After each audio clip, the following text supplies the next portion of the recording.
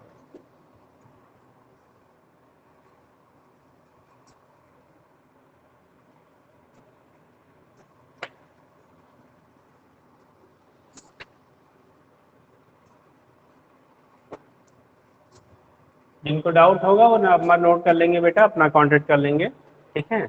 बाकी जब आपका ऑफलाइन स्टार्ट होगा तब देखा जाएगा। अभी ऑनलाइन की कंडीशन में जो प्रॉब्लम आ रही है, आपको अगर कोई दिक्कत आती है तो आप कांटेक्ट कर सकते हैं।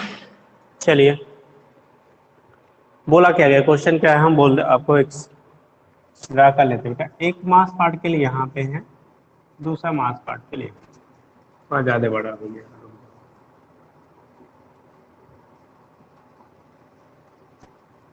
हाँ हाँ,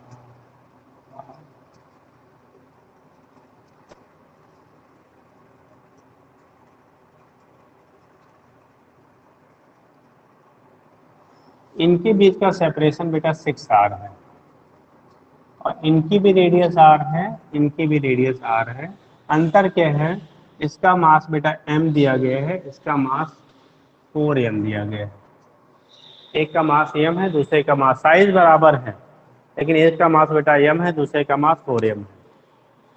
बोला क्या जा रहा है, ठीक है, इसके सरफेस से, इस वाले के सरफेस से एक आपका स्मॉल m मास का कोई पार्टिकल है, उसे v वेलोसिटी से थ्रो किया जाता है। कितनी वेलोसिटी से?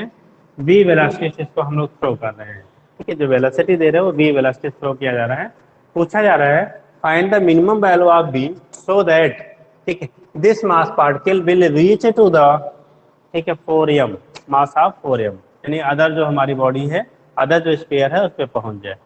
ठीक है, तो कितना मिनिमम, ठीक है, दो हमारा वेलोसिटी होना चाहिए, वो मिनिमम कितना होना चाहिए कि वो डायरेक्टली कहाँ पे पहुंच जाए, सेकंड आपका स्फीयर पे पहुंच जाए। तो यहाँ फाइंड करना है। पूरा क्वेश्चन हम नहीं लिख रहे, पूरा क्वेश्चन फिगर के अकॉर्डिंग हमने बता दिया बेटा। Find minimum value of v so that particle of mass small m reaches to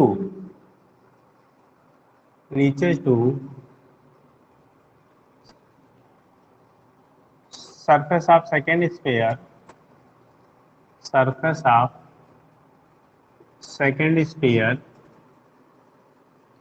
of mass 4m, capital M है, if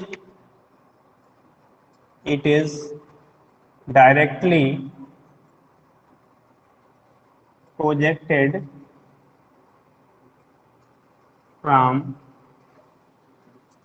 first sphere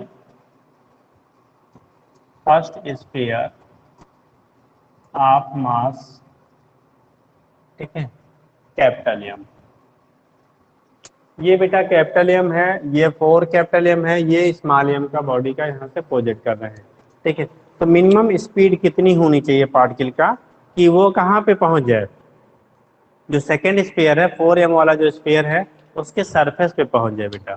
क्या पहुंच जाए? उसके सरफेस पे पहुंच जाए। तो सरफेस पे पहुंचने के लिए कंडीशन क्या बनेगी, ये चीज़ें हमें डिसाइड करना है, कितना होना चाहिए। ठीक है, यहाँ से हमें वैल्यू निकालनी है, यहाँ से वैल्यू आपको क्या करनी है, आपको कैलकुलेट करनी है कितना आपका मिनिमम होना चाहिए कि वहाँ पे पहुँच जाए बेटा।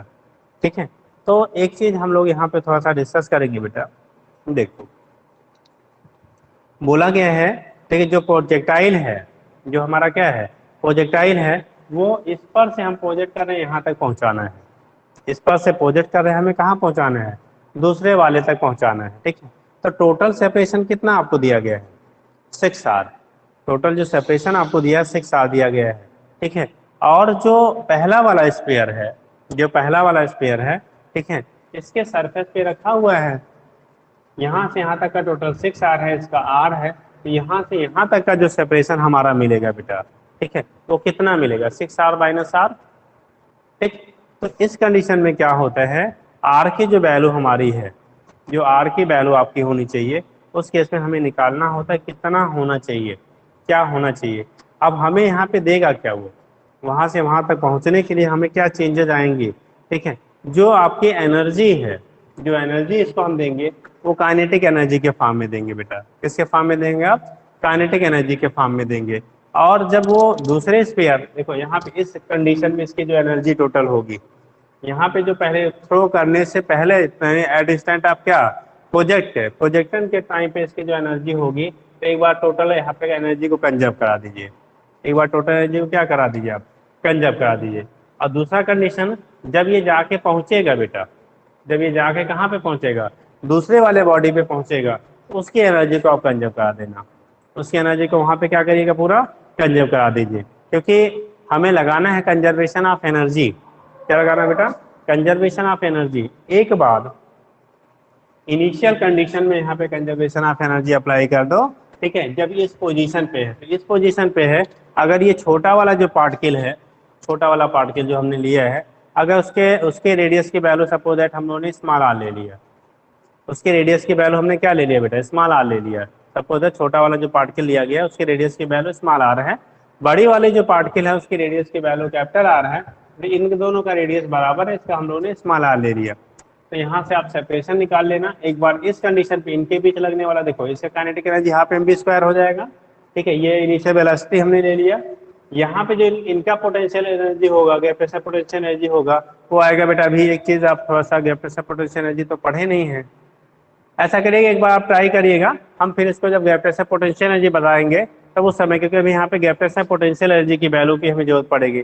और गैप प्रेशर पोटेंशियल एनर्जी होता है बेटा -Gmm/r होता है, फार्मूला होता है -Gmm/r, यानी m1 m2 बाई क्या लेते हैं हम, r लेते हैं, तो उसका हम लोग यहाँ पे यूज करेंगे। एक बार हम कहेंगे इनके इसके बीच लगने वाला गैप प्रेशर पोटेंशियल एनर्जी, इसकी काइनेटिक एनर्जी प्लस इस पे लगने वाला gap pressure potential energy equal to इस यहाँ से इस सिस्टम की पोटेंशियल एनर्जी, ये इसके साथ एक बार पोटेंशियल एनर्जी इसका एक पेयर बनाएगा, एक बार इसका पेयर बनाएगा बेटा। इनका टोटल जो सम होगा, ये आप इनिशियल ले लीजिए, इसे इनिशियल कह लीजिए। जब ये वहां पे जाके पहुंच जाएगा, कहाँ पे, उस दूसरे वाले के सरफेस पे आपका जाके पहुंच जाएगा, उस केस में हमारा यहाँ पे पहुंचने के बाद इससे दूरी हमारी आ रही है और यहाँ से सेपरेशन हमारा बढ़ जाएगा बेटा। तो इस केस में एक बार फिर से हम लेंगे गैप प्रेशर पोटेंशियल एनर्जी की वैल्यू कितनी होगी, स्मॉल आर की जो वैल्यू ली जा रही है वो हम क्या 2r के बराबर हमारा आता है। वैसे 6r करने रखने पाएगा नहीं, 2r के बराबर रखे हम करते हैं। तो इन दोनों इस कंडीशन को आप फॉलो करके तब निकालेंगे, यानी इनिशियल कंडीशन में टोटल जो आपका एनर्जी है, फाइनल कंडीशन में टोटल एनर्जी जो है उसके हमारा बराबर होना चाहिए, ठीक है। तो इनिशियल कंडीशन में जो बाई कंजर्वेशन ऑफ एनर्जी हम लोग करेंगे, हम शॉर्ट में बता दे रहे हैं, टाइम थोड़ा सा लेट हो रहा है बेटा, ठीक है। बाई लिखेंगे बेटा conservation of energy, conservation of energy, by conservation of energy. एक चीज हमें यहाँ पे डिस्क्राइब करना होता है बेटा, जब इसको हम प्रोजेक्ट करेंगे, ठीक है, तो यहाँ पे दो म्यूचुअल अपोजिंग ग्रेविटेशनल फोर्स रहेगा, ये इसको अपनी तरफ खींचेगा, ये इसको अपनी तरफ खींचेगा, दोनों अपनी तरफ एक दूसरे को खींचते हैं। एक आपको यहाँ पे न्यूट्रल पॉइंट मिलता है बेटा, न्यूट्रल पॉइंट एक मिलेगा जहाँ पे नेट हमारा क्या हो जाएगा, जो आपकी फोर्स की वैल्यू 0 हो जाएगी, क्योंकि जब इसको फेंकोगे यहाँ से बेटा ना, तो ये बॉडी इसको अपनी तरफ अट्रैक्ट करेगा, ये वाले भी बॉडी अपनी तरफ अट्रैक्ट करेगा। हमने सपोज दिया यहाँ पे आपका न्यूट्रल पॉइंट है और इसकी दूरी आपके यहाँ से हमने स्मॉल आर ले लिया। सपोज दैट नल पॉइंट पे, नल पॉइंट का मतलब जहाँ पे नेट उस पर ग्रेविटेशनल फोर्स की वैल्यू 0 हो जाती है, जहाँ पे नेट ग्रेविटेशनल फोर्स की वैल्यू 0 होती है उसी को हम लोग न्यूट्रल पॉइंट या बेटा हम लोग नल पॉइंट कहेंगे। इससे known as neutral point are क्या कहलाएगा, आपका नल पॉइंट कहलाएगा। तो इनिशियल कंडीशन पे जो हम लोग एनर्जी यहाँ पे कंजर्व कराएंगे, इनिशियल जो काइनेटिक एनर्जी हमारी होगी, ठीक है, तो इसकी जो वैल्यू होती है हमारा नल पॉइंट के लिए हम लोग फाइंड कर ले, तो नल पॉइंट की पोजीशन होगा इस केस में यहाँ पे निकाल लेना Gmm बाई, मान लो उस पोजीशन पर हमारा डिस्टेंस है स्मॉल आर, तो small R square equal to 4G capital M, यानी 4m हो जाएगा इंटू स्मॉल m बाई क्या हो जाएगा आपका, वहां से जो डिस्टेंस आएगा 6r माइनस r का होल स्क्वायर कर लीजिएगा। तो हम लोग कर लेते हैं पहले neutral point for obtaining neutral point, for obtaining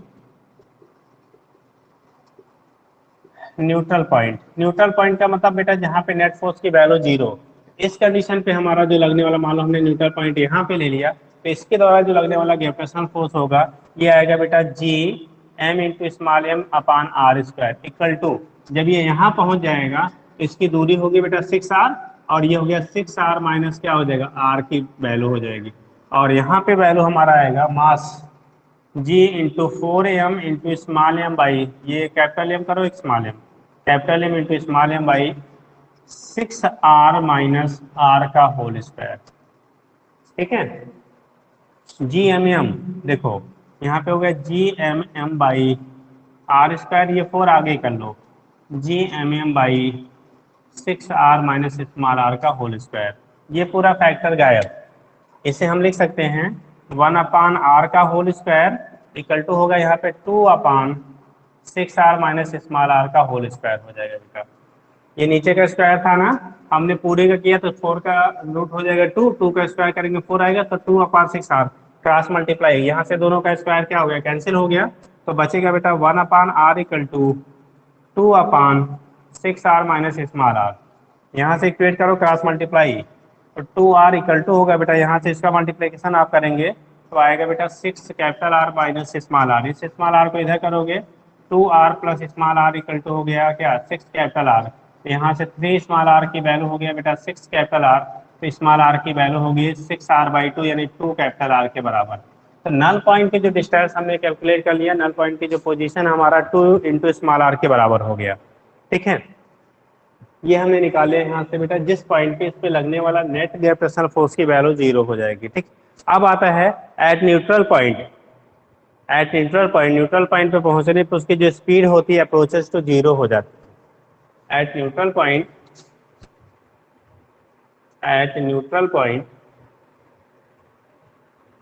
speed approaches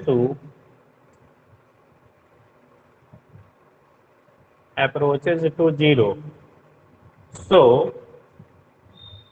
अब जब वो अप्रोचेस टू 0 हो जाएगा, सो मैकेनिकल एनर्जी क्या किस फॉर्म में मिलेगा, खाली हमारे पोटेंशियल के फॉर्म में मिले। सो मैकेनिकल एनर्जी ऐसे, सो चलो लिखो, अच्छा mechanical energy will exist in form of potential energy. किस फॉर्म में केवल पाया जाएगा बेटा, पोटेंशियल एनर्जी। इस पोजीशन पे जब हम लोग अप्लाई करेंगे फिर से, ठीक है, एनर्जी के लिए, तो एनर्जी जब यहाँ पे अप्लाई करोगे तो आएगा हमारा इनकी बीच की दूरी स्मॉल आर की वैल्यू 2r हो गया। तो हमारा जो पोटेंशियल एनर्जी हो जाएगा ई न्यूट्रल पॉइंट पे टोटल एनर्जी की जब वैल्यू हम लोग निकालेंगे बेटा, तो न्यूट्रल पॉइंट पे टोटल एनर्जी हमारी जो वैल्यू हमें मिलेगी किस पे, न्यूट्रल पॉइंट पे। एक चीज और कर लीजिए, तब किया जाए। ठीक है, अच्छा अब हमने न्यूट्रल पॉइंट लिख ही लिया है, तो न्यूट्रल पॉइंट पे एनर्जी लिख लेते हैं और फिर पहले पॉइंट पे एनर्जी बाद में हम लिख लेते हैं, फिर आगे पीछे कहीं भी लिख सकते हो। तो न्यूट्रल पॉइंट पे जो एनर्जी मिलेगा बेटा हमारा हो जाए, क्योंकि पोटेंशियल एनर्जी हम नेगेटिव लेते हैं। वैसे ये क्वेश्चन थोड़ा सा हमें और डिले करके बताना था, लेकिन अब समझ लीजिए, बात आ गई तो लिख लीजिए। ये हो जाएगा बेटा -GMM/2 into capital R minus, अब यहाँ से जो बचा बेटा क्या, 4GMM अपान हो गया, यहाँ से देखो टोटल 6r माइनस 2r, तो बचेगा 4 इंटू कैपिटल आर। 4 इंटू क्या हो गया बेटा हमारा कैपिटल, एक मिनट नहीं, टोटल उसकी वैल्यू हमारी कितनी थी, रुक जाइएगा, पॉइंट हमारा था 4r, ये हो गया। और ये साइन हम लोगों ने कितना लिया था, निगेटिव साइन लिया था, क्योंकि पोटेंशियल एनर्जी हमारी क्या हो गई, निगेटिव हो गई। ठीक, तो वैल्यू जो है यहाँ से जब करेंगे तो ये 4 हमारा कैंसिल कर सकते हैं। अभी आप इसी फॉर्म में चाहे रहने दीजिए चाहे कैंसिल कर लीजिए। ठीक है, तो कैंसिल करेंगे तो 4 हमारा कैंसिल हो जाएगा, और ये वैल्यू होगी माइनस, जब एलसीएम लेंगे तो 2r आएगा, तो 2GMM/r, और ये हो गया क्या, GMM/r। तो टोटल इसको जोड़ोगे जब, देखो 2GMM/r और ये माइनस हो जाएगा बेटा 3, नीचे लिख लेते हैं, इक्वल टू आएगा -3GMM/2r के बराबर हो गए, न्यूट्रल पॉइंट पे हो गया। इसको एक क्वेश्चन बना लिया हमने, मान लो फर्स्ट बेटा। और दूसरा वाला जब इनिशियल कंडीशन में टोटल एनर्जी क्या होगी, mechanical energy at the surface of क्या, इसको मान लो हमने ले लिया बेटा ए, इसे ले लिया B, mechanical energy at surface of A, mechanical energy at surface of A, A के सरफेस पे, ए या आप मास एम कर लीजिए, आप एम मास वाले पे सरफेस पे क्या होगा, तो यहाँ पे आएगा बेटा, देखो जो वैल्यू होगी इस केस में आपकी वहाँ पे आप प्रोजेक्ट भी कर रहे हैं, तो उसके पास उस समय काइनेटिक एनर्जी भी होगी और पोटेंशियल एनर्जी भी होगी। ठीक, तो यहाँ से जब रहेगा ना, देखो ये दूरी हमारी r हो गई, तो यहाँ से यहाँ तक की दूरी आपके 5r आएगा, तो यहाँ लिखेंगे half mv² minus G capital M small M by क्या, capital R minus G cap 4, यानी 4 इसका मास 4 है, तो ये होगा 4 capital G capital M small M upon कितना, टोटल सेपरेशन हो गया 5 इंटू आर। अब यहाँ से हम लोग रखेंगे, नीचे दिख रहा है बेटा, थोड़ी स्पेस हमारे पास कम है, हम इसका एडजस्ट कर ले रहे हैं। तो यहाँ से जब करो देखो, तो ई की वैल्यू, इसे इनिशियल हम ले लेते हैं ई आई, तो इनिशियल जो वैल्यू हमारी आ जाएगी, ये हो गया बेटा हाफ mv², इसको देखो यहाँ पे 5r एलसीएम हो जाएगा, अगर नहीं करेंगे इन दोनों के बीच करेंगे तो 5 ये हो गया, 4 ये हो गया, 9 आएगा बेटा, माइनस 9GMM बाई हो गया बेटा, इन दोनों के बीच की हम बात कर रहे हैं। ठीक है, अपान आ गया 5r, ये हो गया हमारा इनिशियल। अब इसको by conservation of energy initial और फाइनल दोनों आपस में क्या होने चाहिए, बराबर। ठीक है, तो लिखेंगे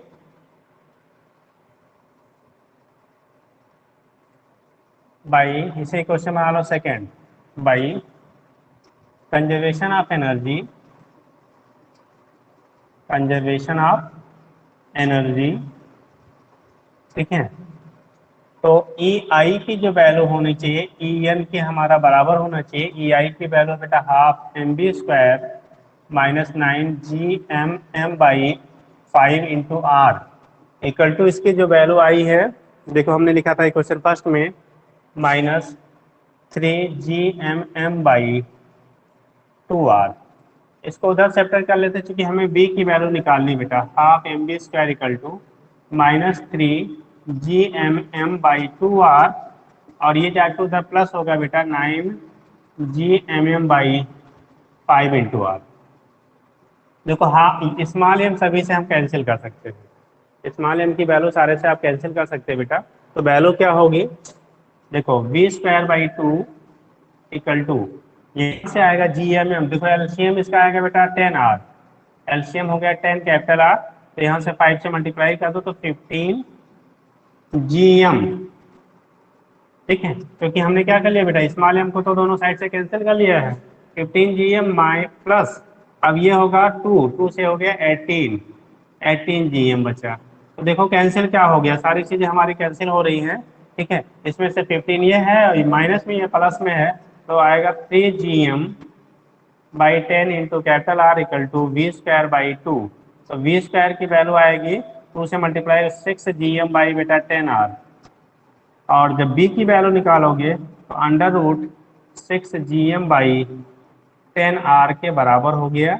ये वेलोसिटी होनी चाहिए, 6 GM क्या हो गया आपका 10R के क्या हो गया आपका बराबर हो गया। तो वेलोसिटी यहाँ से अगर आपको निकालना है तो वैल्यू यहाँ से हम इक्वेट करके निकाल सकते हैं बेटा। ठीक है, तो फिलहाल आप ध्यान रखेंगे कैसे होगा क्या होगा, वहाँ से इक्वेट करके वैल्यू को आप क्या कर सकते हैं, कैलकुलेट कर सकते हैं कितना होगा कैसे होगा, वहाँ से रिप्रेजेंटेशन आपका हो जाता है, कर लेंगे। ठीक है, तो इसी को अब से इसको आप कैंसिल कर दो तो 2 से कैंसिल 2/5 भी लिख सकते हैं आर का, किसी को अगर आप इस टर्म में भी कह सकते हैं 6/10 आया, या इसी को आप इक्वेट कर लो तो आ जाएगा बेटा कितना, 2 से काट दो तो अंडर रूट आ जाएगा 3 GM/5R भी आप लिख सकते हैं। अगर ऑप्शन इस टर्म में मिलेगा तो इसको कर लेना, ऐसा नहीं कि गलत हो गया, गलत नहीं है, वो सही है, तो उसी के टर्म में हम लोग यहाँ से देखते हैं बेटा। ठीक, चलिए इतना इसके बेस पे आपका रिप्रेजेंटेशन हो जाता है बेटा। ठीक है, बाकी अब नेक्स्ट पीरियड में हम लोग करेंगे, बाकी इस पे क्वेश्चन वगैरह आप लोग कर लीजिएगा। ठीक है, कोई दिक्कत तो नहीं किसी को। चलिए बेटा, तो थोड़ा सा मेहनत करते रहिए, ठीक है, तभी कुछ अच्छा हो पाएगा। चलिए ठीक, ओके बेटा।